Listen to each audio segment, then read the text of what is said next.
alaikum wa rahmatullahi wa barakatuh. Hello, everybody. I am your coach, Coach Amina. And I'm coming to you really quick because I want to talk to you about something that has been heavy on my mind. And it's definitely been a part of my most recent works. I do write. I'm working on one of my books right now. And we'll get into that in another video. But one of the things that came up during my writing and research and all of that was that the label narcissist is starting to be overly used. It's starting to be used so much that it is undermining. It has begun to undermine our attempt, and those of us like coaches and psychologists, psychiatrists, content creators, book authors, trauma response therapists and therapists on a whole, psychotherapy, right? It has really undermined our agenda to raise awareness about narcissistic personality disorder.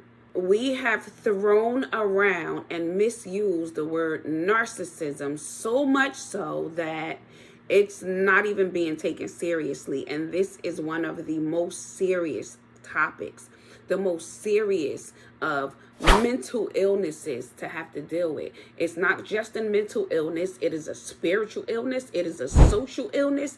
It is also a character illness. It's a behavioral illness. It's a relationship illness. It is completely diabolical all the way around. So again, let's just kind of highlight how we have misused the term narcissist or narcissism, or just thrown it around. Just because a person is a prick does not make him or her a narcissist. Just because a person is simply manipulative in some of their ways and all of that does not make him a narcissist, her a narcissist. Just because a person seems to lack empathy does not make him or her a narcissist. I want to just hone in on that for a couple of seconds. There's a thing that is called the lack of empathy, and then there's something called the absence of empathy. The absence of empathy can absolutely be found in a narcissist and with a narcissist. A lack of empathy can be seen in all of us, all human beings. And that's the thing with narcissism and narcissistic personality disorder.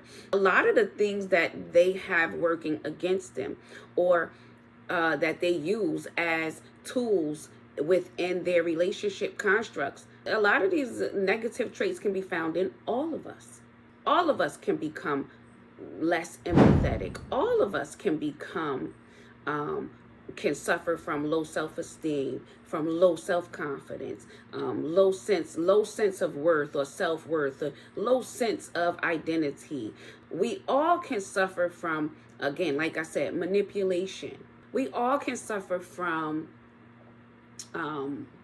ego bruising, right? We all can suffer from, we all can utilize gaslighting at some point. We all can utilize blame shifting at some point. We all can utilize stonewalling and ghosting at some point, right? We all can lack compassion. So just because a person is a jerk does not make him or her a narcissist. And I really highly employ all of you, and I encourage all of you to please go and learn about narcissistic personality disorder. I would love to introduce you guys to narcissistic personality disorder from my platform and my own personal works, right?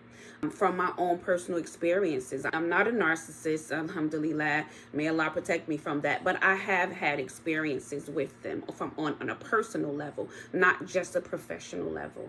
So I want to encourage everyone to truly go and learn about narcissistic personality disorder. And I also want to bring your attention to how narcissism is defined and how narcissistic traits are defined. Because the three of those, while in the same family, they are somewhat different from each other. Okay.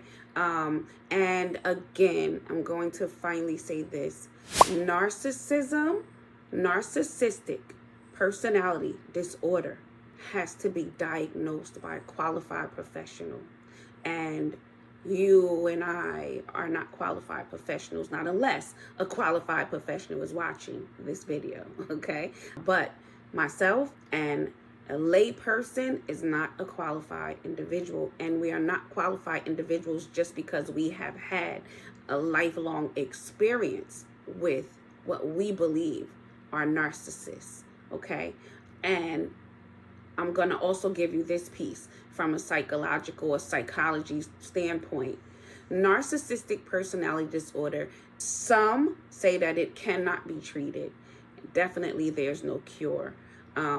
But some say that there is no cure. It cannot be treated. It's very hard to detect because narcissists are not prone to getting help. Narcissists are not prone to coming and walking themselves into a psychiatrist, a psychologist, a behavioral health person. They are not prone to walking through the doors of help. So they just persist and they just go on to do as much devastation and damage as they possibly can, and there is no stopping them. Narcissistic personality disorder, they say it has no cure. Only a person that is willing to get psychological management, either by a psychiatrist and or by a psychiatrist, psychotherapist, through medication management, those kind of things, can they even begin to have less of a negative impact on their friends and family and their lives, okay? But it takes extensive psychological work. It takes extensive, intensive mental health treatment in order to make sure that this person is even on a path or a journey of healing. But that's not a lot, and the statistics of those narcissistic persons who get help are the numbers are, in the meantime, while they are not getting help and they are just out here existing, and they are out here feeding on you, me, your neighbors, your family members. They are out here feeding on every human being that they can.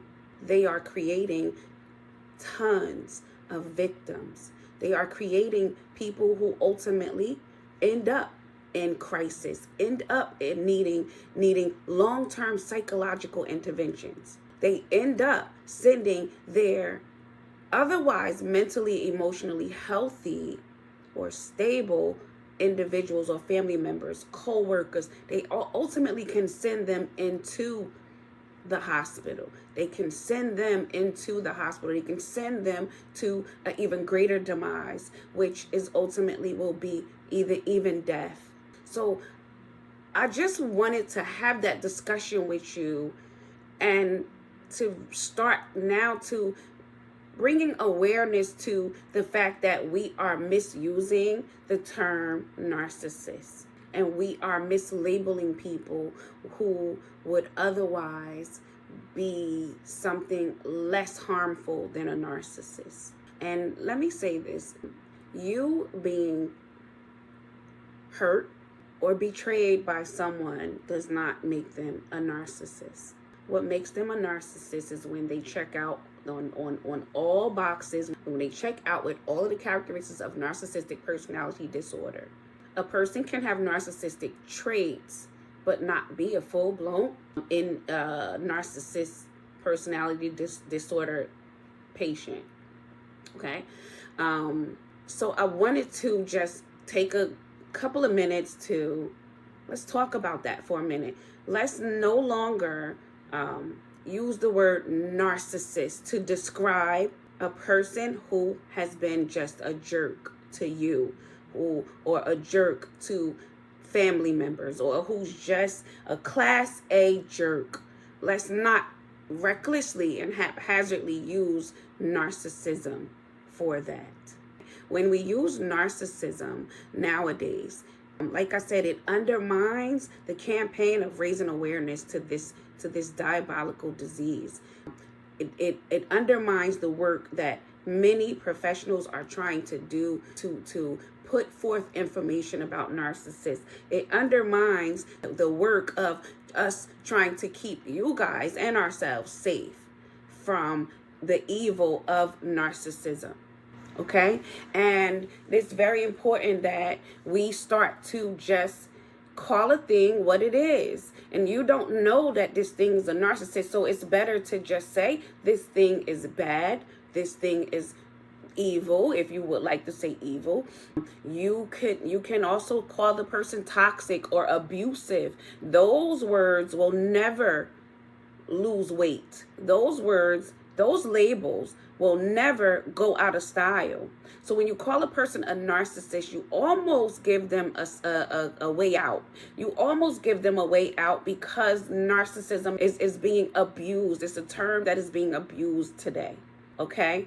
It is better if you feel like your person is a narcissist, then I strongly urge you to seek professional help. I strongly urge you to get into therapy some way, somehow. I strongly encourage you to grab a life coach. Grab a life coach like myself or many other ones that are out here waiting and hoping to help you through your narcissistic abuse experience, right? Because a lot of us are trained on narcissism, right? Me, myself, I've been coaching for many years, and I concentrate. One of my concentrations is narcissistic abuse recovery, toxic abuse recovery, trauma recovery. So I encourage you, if you believe that you are with a narcissist, I encourage you to get with a professional, someone who you can speak to and you can lay out your situation. You can unpack everything that you've been dealing with, and this person can give you a confirmation. Hold on. This person can give you a confirmation whether or not you can possibly be with a narcissist. And then if your coach or your therapist or your psychiatrist is really invested in your care and your well-being, then that coach, the coach or the therapist or the psychiatrist, they can then give you tools to keep yourself safe, and I mean mentally safe, emotionally safe, spiritually safe, physically safe. Okay, so if this is the case and you believe that your person is a narcissist, I would tell you right away, get with one of us. Get with a coach or a colleague of mine. You can get with a professional of some kind and get some real help. We can teach you tools. We can help you. We can guide you along a path of healing. We can guide you to even begin a journey of healing and strength and transformation.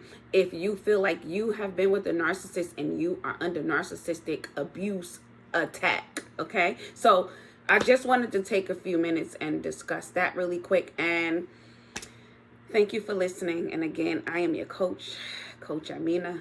And I will speak to you again very shortly, still on topics of abuse, narcissism, narcissistic abuse recovery, trauma abuse recovery, and how to heal from it. What kind of journey should we start? What does it feel like? What to expect during our healing journey? So that's it for me. I'm going to go. I've held you long enough. So enjoy your day, your evening, whenever you're watching this. And I'm going to say, Assalamu alaikum wa rahmatullahi wa barakatuh.